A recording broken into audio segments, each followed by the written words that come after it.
বলুন। আজকে চতুর্থ সোমবার, শ্রাবণ মাসের আজকে চতুর্থ সোমবার।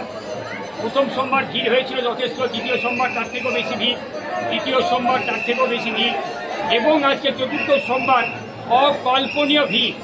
এই ভিড়টা আমরাও এতটাভাবে বুঝতে পারিনি এবং পুলিশ প্রশাসনও এটা বুঝতে পারিনি যে এতটা ভিড় হবে। আমাদের ধারণার বাইরে ছিল এতটা ভিড়। আমরা পুলিশ প্রশাসনের সহযোগিতায়, বক্রেশ্বর সেবায়ত উন্নয়ন কমিটির সহযোগিতায় আমরা এখনও পর্যন্ত চালিয়ে যাচ্ছি। অগণিত লক্ষ লক্ষ মানুষের ভিড় এখনও পর্যন্ত আসছে। চারি চতুর্দিকে ভান্ডারার ব্যবস্থা করা রয়েছে। মানুষ বাবাকে জল ঢেলে বেরিয়ে চলে যাচ্ছে। এর বেশি কিছু সময় দেওয়া যাচ্ছে না, কারণ আজকে রাত্রি 1টার সময় মন্দির খোলা হয়েছে।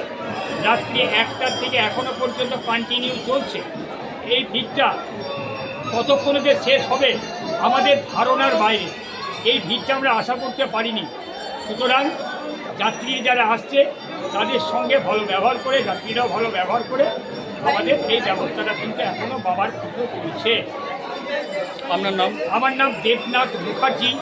আমি বক্রেশ্বরের একজন সেবায়ত, বক্রেশ্বর মন্দির উন্নয়ন সমিতির সদস্য।